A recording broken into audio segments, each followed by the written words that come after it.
Tunnels में कैसी हड़कंप मची हुई है। हूटर बज रहे हैं, सायरन बज रहे हैं, फिर से हेलीकॉप्टर और मिसाइल चल रहे हैं। बंदे इतने ये हाइपर हो जाते हैं, मानो ऐसा लग रहा है कि खुदा ना खास्ता कहीं दिल्ली बम्बई पे बम पड़ गए हों। लेकिन भैया टीआरपी ऐसी बनती है। तो साहब पता है ये अमेरिका ने क्यों अटैक किया है वेनेजुएला के ऊपर? क्यों ना करें यार, उसकी सुन कौन रहा है? नोबेल पीस प्राइज तुम उसको दे नहीं रहे हो। अगले साल देख लेना वो किसी बहाने से नॉर्वे पे ना सैंक्शन लगा दे अगर उसको नोबेल पीस प्राइज बात करेंगे वेनेजुएला की, और जिनके प्रेसिडेंट के बारे में कहा जा रहा है, बल्कि बाकायदा स्टेटमेंट आई है अमेरिका की तरफ से कि उनको अरेस्ट किया गया है। क्या अपडेट्स हैं और ये सब क्या हो रहा है, क्या रिएक्शन लोगों के आ रहे हैं, उस पर बात करेंगे। तो क्या कहेंगे फखर आप? थैंक यू वेरी मच और गुड इवनिंग टू एवरीवन। मेरे ख्याल में मामला तो जो लैटिन अमेरिका का मुल्क है वेनेजुएला, इसके साथ अमेरिका के आज से नहीं काफ़ी अरसे से ताल्लुकात ख़राब थे। बल्कि ताल्लुकात क्या ख़राब थे, अमेरिका जहाँ पे लाजमी सी बात है सुपर पावर है दुनिया का, तो वो फिर इस किस्म की हरकतें करते हैं। और अभी कुछ अरसे से ये बातें आ रही थी कि अमेरिकन जो फोर्सेस हैं या उनके जो फाइटर जेट्स हैं F-35 और F-18 वगैरह, वो उनके बॉर्डर के करीब उड़ते रहे हैं, बल्कि कुछ उन्होंने अंदर जाने की भी कोशिश की थी। लेकिन अब फाइनली यानी 3 जनवरी 2025 को, क्योंकि वहाँ पे रात का टाइम था, तो अमेरिका ने वहाँ पर बाकायदा स्ट्राइक किया। और इस किस्म का स्ट्राइक किया कि वहाँ का के जो प्रेसिडेंट है और उनकी वाइफ जो है, उनको निकोलस मादुरो, जो प्रेसिडेंट ऑफ वेनेजुएला है, और उनकी वाइफ को अरेस्ट करके वो कहते हैं हमने दूसरे मुल्क मुंतकिल कर दिया है। देखिए आरजू, बड़ा मतलब हैरानकुन और अफसोसनाक बात है। यानी अमेरिका ने अभी 2 दिन पहले ईरान को एक धमकी दी कि आपके यहाँ लोग एहतजाज कर रहे हैं और अगर वहां पे कोई ऐसी वायलेशन हुई तो हम वहां पे हमारी बंदूकें तैयार हैं और वहां पे हम हमला कर देंगे। फिर उन्होंने वेनेजुएला पे हमला कर दिया। अगर सेम सिचुएशन जो है वो यूक्रेन की हम देख ले और ताइवान की देख ले चाइना के कॉन्टेस्ट में, तो क्या वहां पर अगर ये काम चाइना कर दे ताइवान के साथ, या सेम सिचुएशन रशिया कर दे यूक्रेन के साथ, जंग हो रही है लेकिन उन्होंने कब्जा नहीं किया, या कोई और ताकतवर मुल्क किसी और ताकतवर मुल्क के साथ कर ले, मिसाल के तौर पर हिंदुस्तान एक बड़ा मुल्क है, उनके इर्द गिर्द जो है बांग्लादेश है, नेपाल, भूटान, बहुत सारे कंट्रीज है। फॉर एग्जाम्पल मैं कहता हूं ये काम इंडिया कर दे, क्या वो छोड़ देंगे? कहेंगे हाँ हाँ। देखिए उन्होंने कहा, और यानी किस किस्म का प्रोपेगेंडा चल रहा है उनकी तरफ से कि जी हमने डिक्टेटरशिप। देखिए अगर ये डिक्टेटर्स की बात करते हैं ना, तो जॉर्डन के जो प्रेसिडेंट है उससे बड़ा डिक्टेटर कोई नहीं है। इस वक्त इजिप्ट के अंदर जो बैठा हुआ शख्स है, ठीक है, जनरल सीसी, वो कौन है? बहुत बड़ा डिक्टेटर है जिसने इलेक्टेड प्रेसिडेंट को हटाकर और खुद वहां पे काबिज हुआ। उसके ऊपर उन्होंने किया क्या? इसके साथ साथ हम अगर बात करें इसराइल की, इसराइल ने गजा में जो उनका दिल करता था उन्होंने किया।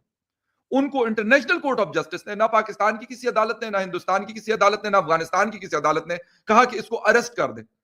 साउथ अफ्रीका तक के ने मतलब उसके ऊपर स्टैंड लिया, स्पेन ने उसके ऊपर स्टैंड लिया, फ्रांस ने उसके ऊपर स्टैंड लिया, जर्मनी को स्टैंड लेना पड़ा, इटली में लाखों लोगों के मुजाहिरे हुए बड़े बड़े, ऑस्ट्रेलिया में हमने देखा, सिडनी में और ब्रिस्बेन में और बाकी इलाकों में जो उनके बड़े शहर हैं वहां पे बड़े बड़े एहतजाज हुए। क्या किसी की मजाल है कि वो इसराइल को मतलब कुछ कह सके?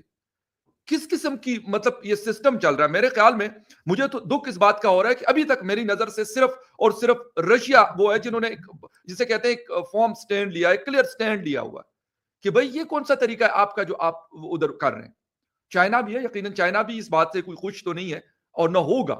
और लाजमी सी बात है कि हिंदुस्तान हो या फिर पाकिस्तान की तरफ से भी कोई मतलब कुछ भी नहीं कहा गया कि भाई कौन सा स्टेटमेंट हमने देना।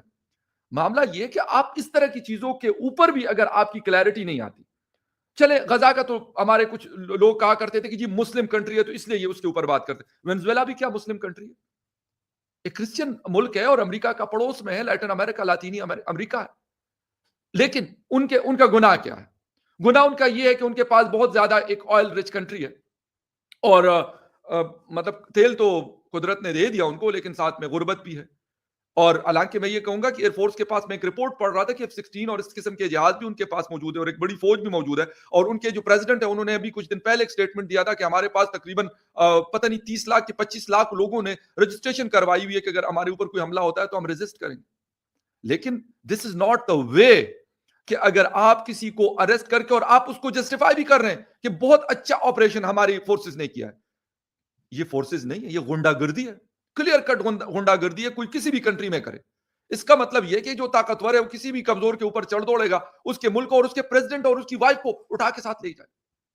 मतलब ये इस वक्त ये सिंपल मामला नहीं है, ठीक है। वहां पे बातें होती रही कि इससे पहले वाले जो प्रेसिडेंट है, मैं उनका नाम भूल रहा हूं, शायद उस वक्त डोनाल्ड ट्रंप साहब नहीं थे, उससे पहले कोई इनके प्रेसिडेंट थे, गालिबन बाराक ओबामा थे शायद। उन दिनों में भी इनके मामला, लेकिन उन्होंने बड़ा क्लियर स्टैंड लिया हुआ था और उन्होंने क्लियर कट कहा था कि अगर आप कुछ करेंगे तो हम आपको छोड़ेंगे। But what the thing is कि ये जो बाकी दुनिया है जो कहते हैं जी डेमोक्रेसी और ह्यूमन राइट्स और फ्ला और डिमका और सॉवरेनिटी, किधर गई वो सॉवरेनिटी? कहीं पे सॉवरेनिटी नहीं है। मतलब ना किसी की सॉवरेनिटी को वायलेट की गई है ना वेनेजुएला जैसे मुल्क की।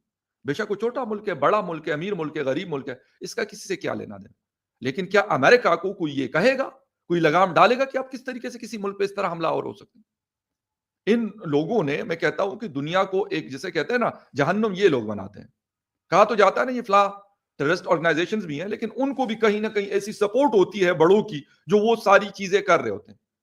वरना इतना आसान काम नहीं है कि अगर किसी की सपोर्ट ना हो और आप जो है वो मतलब इस तरह के बड़े वो कर लें। यहां पे तो ना टेररिज्म वाला मामला था, ना कोई और मामला था। क्या मामला था? जी जी।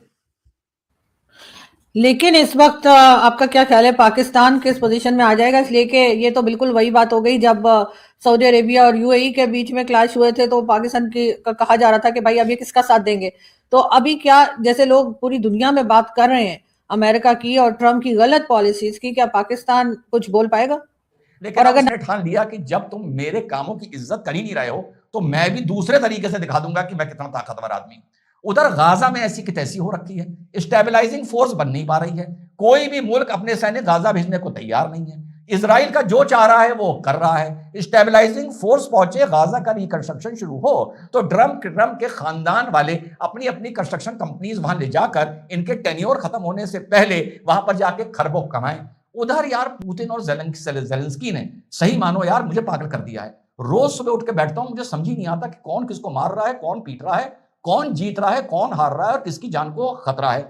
इंडिया वैसे ही अकड़ा हुआ है, अभी तक ट्रेड एग्रीमेंट नहीं हो पा रहा है। तो इन सब चीजों की चिढ़ है जो डोनाल्ड ट्रंप ने जाकर वेनेजुएला पर निकाल दी है। अब वेनेजुएला की थोड़ी सी आज बात करते हैं। वे एक बार मैं एक बुक पढ़ रहा था, उस बुक में बड़ी इंटरेस्टिंग चीज लिखी थी कि जो भी छोटे मुल्क अपनी आबादी के हिसाब से या पर कैपिटा के हिसाब से, जिनके कंजम्पशन के हिसाब से बहुत ज्यादा वहां पर ऑयल निकल आया या नेचुरल रिसोर्सेज निकल आए इन फॉर्म ऑफ डायमंड्स या एनीथिंग, अगर आप अफ्रीकन कंट्रीज उठा के देख लें, वो देश उसके बोझ को संभाल नहीं पाए और करप्शन के चलते, लूट के चलते, फॉरेन इंटरेस्ट के चलते वो देश तरक्की नहीं कर पाए और बर्बाद हो गए। वेनेजुएला उसमें एक एग्जाम्पल है, इराक दूसरा उठा लो, उसके बाद लिबिया तीसरा उठा लो, कितने ही इस तरह के आप उठा लो। और जो दूर से नजर आता है तरक्की कर रहे हैं, तरक्की वरक्की कुछ नहीं है। ये सिर्फ बाहर की कंपनियों को ठेके दे देके इन्होंने अपने मुल्क शानदार कर लिए हैं। अमान हो गया, कतर हो गया, सऊदी अरेबिया हो गया, बहरीन हो गया, है इनके पास कुछ नहीं, तरक्की इन्होंने नहीं करी है। आज यूरोप और अमेरिका इनके ऊपर सैंक्शन लगा दे तो इनका हाल श्रीलंका या बांग्लादेश से भी बदतर होगा। मैं मिडिल ईस्ट के देशों की बात कर रहा हूं। तो वो बड़ी इंटरेस्टिंग किताब थी। तो उसी में मैंने वेनेजुएला के ऑयल के बारे में थोड़ा सा पढ़ा था, जो 1920 में निकलता है। बाद में प्राइवेट प्लेयर्स इसमें आ जाते हैं। उसके बाद वहां की गवर्नमेंट वेनेजुएला के ऑयल को नेशनलाइज कर देती है। मैं आप लोगों को बताऊंगा कि वेनेजुएला ड्रग्स में कैसे पड़ा, जो इस लड़ाई का पूरा सबब बताया जा रहा है। वैसे उसका रीजन जो है वो ऑयल है। तो साहब जब वो उसको नेशनलाइज कर देती है तो नेशनलाइज का मतलब यह होता है कि सारे असेट्स गवर्नमेंट ने कंट्रोल कर लिए पैसे देकर। अब गवर्नमेंट के अधीन, एक कोइट्री के अधीन पूरे देश के असेट्स आ जाते हैं। अब वहां से तानाशाही शुरू होती है इस लालच की वजह से, और वहां से फिर करप्शन और क्रिमिनल एक्टिविटीज शुरू होती हैं। तो जब ये end of the 20th century में आकर वेनेजुएला का ऑयल नेशनलाइज हुआ, फिर 1999 में ह्यूगो वहां के प्रेसिडेंट बनता है। वो रहता है 2013 तक। उसने भी बहुत कमाई करी, बड़ा करप्शन मचाया।